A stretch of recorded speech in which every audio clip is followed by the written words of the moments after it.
So let's start exploring with red. Now keep in mind that we live in a very global world, and so many of our color meanings have crossed the globe. We'll be looking at the nuances across ethnic regions, scratching the surface of basic associations. Remember, every color can also have dualities, positive and negative, even within a single culture. So we'll start with us in North America. Of course, red is the color of love, passion, romance.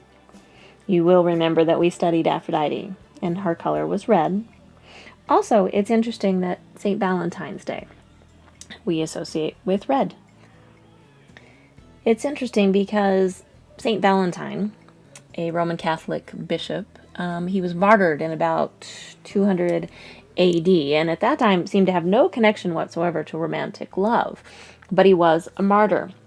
And red has been strongly associated with sacrifice and martyrdom. It's the shedding of the blood of someone for their cause. Later, he would become the patron saint of lovers, and lovers would exchange messages on February 14th. And of course, red is the sign of warning. Pay attention. It's that traditional color we have for stop signs.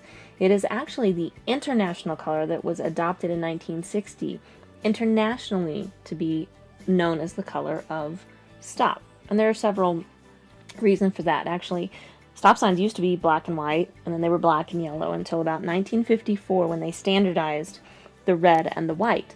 The railroads had already been using red for stop, and it is a couple different reasons. It is been known to have the highest level of reaction. It's got the strongest reaction. People notice it first. Secondly, it also is the most visible and stands out most clearly when it is set against the natural backdrops of our sky, trees, the gray of concrete. And so with all of those meanings put together, it was adopted as the international sign for stop.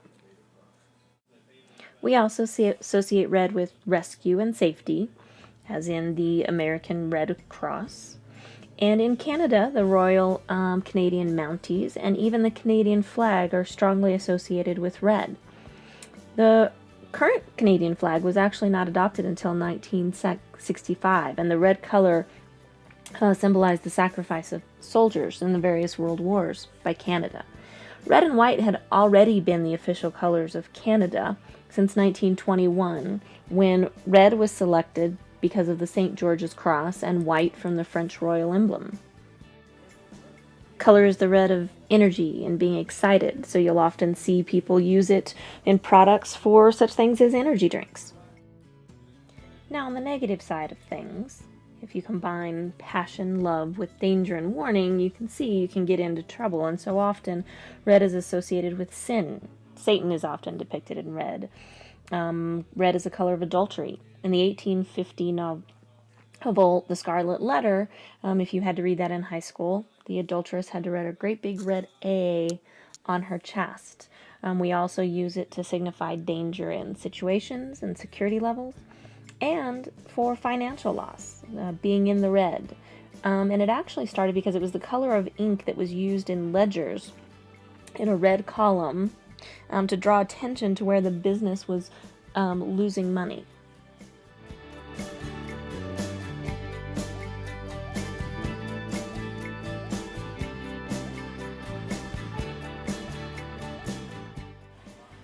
So now let's look at our other ethnic regions. We'll start with Latin America, which is of course Mexico and the Caribbean.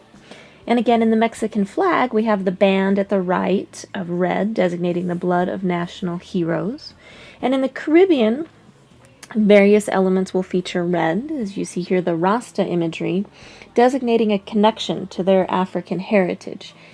And you will also see red symbolizing death. A lot of the Dia de la Muerta imagery will be red.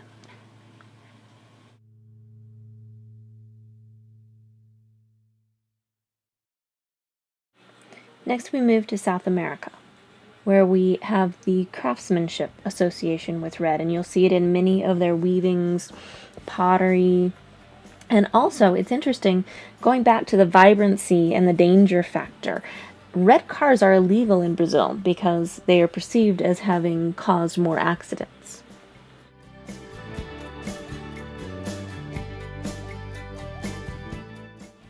In Scandinavia, we have strength and royalty being associated with red. The Eric the Red legend, called so because of his hair, was born in Norway and was said to have founded Greenland and be a great explorer. As a matter of fact, even his son Leif Erikson, the famous explorer, has great history within the Scandinavian country. Then we have the royal crown, which was lined with red. And finally, the flags of Scandinavia. Denmark. The flag of Denmark has an interesting romantic legend to it. In 1912, the Danes were on a crusade and they were failing. And it was said that they went up and they prayed, and that God dropped from the heavens a red flag, which the king then took and showed to his troops, and it gave them courage, and they won. Later, the Scandinavian cross that you see was added to it to signify the country's Christianity. From there, the other Nordic countries, Sweden, Norway, Finland, Iceland, adopted this same design, and a few of them have modified it slightly for their specific country. For example, we have Iceland, you see here, and the red here within the Scandinavian cross represents the fire of the volcanoes that are a big part of Iceland. And in Norway, they also associate themselves with Denmark, and so have a variation of the flag.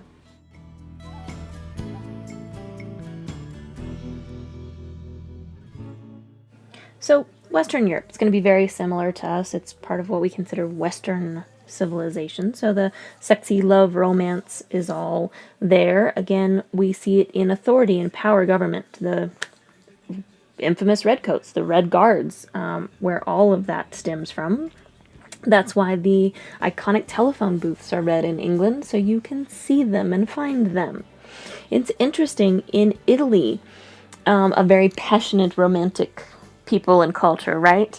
They focused on the positive side of passion and love in red, and actually associate red with fidelity and being loyal and true and committed, and stay away from the idea of red being the adultery or the sin.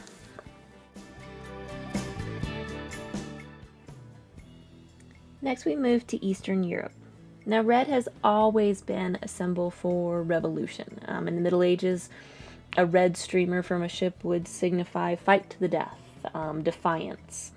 And so after the Russian Revolution of 1917, the red flag with a hammer to symbolize the workers and a sickle to symbolize the peasants became the official flag of Russia, and then the Soviet Union, where it remained that way until the breakup of the Soviet Union in 1991.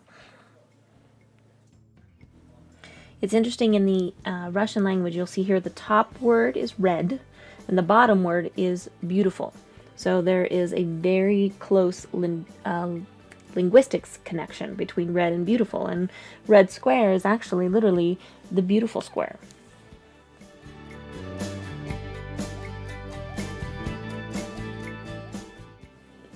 Next, we move to Asia Pacific, which we have already learned from having studied ancient Chinese culture, that red is very significant and very different, and it is the ancient civilization that is still in existence today. So we see that we already know that red is the color of celebration, good luck, joy, fertility, good fortune. In the practice of feng shui, we know that a red door is said to attract positive energy, and red envelopes are used to give money as gifts of luck, as well as used for wedding dresses. In India, the color red is associated with the goddess Lakshmi, which is the goddess of wealth and beauty. So red symbolizes the birth of a new phase in life, to be filled with wealth and fertility and family. And so wedding dresses in India are also red. In Japan, blood and passion and religion. And so the robes of the Buddhist priests are red. On the negative side, we still have the association with communism, and the Communist Party of China took power in 1949, and the flag of China became a red flag with a large star symbolizing the Communist Party, and smaller stars symbolizing workers, peasants, middle class, and rural middle class. The other negative connotation to red in Asia Pacific is to use red ink to write someone's name, or to write a letter in red ink means anger and that the relationship is ending. It's very very bad luck to write a living person's name in red, because red's actually the color that they use to record a family member's death on a death banner.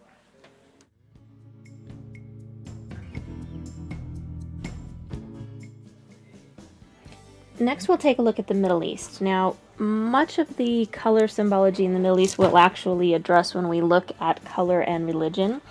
But for the most part, in the Middle East, you still see love, sacrifice, good fortune, strength. They have adopted the international sign of stop. And there is a much more stronger connection to caution and blood and danger with red. And in parts of Africa, which we'll sort of just lump into the Middle East because of northern Africa, it is a color for mourning and for death, and so you often see it worn at funerals.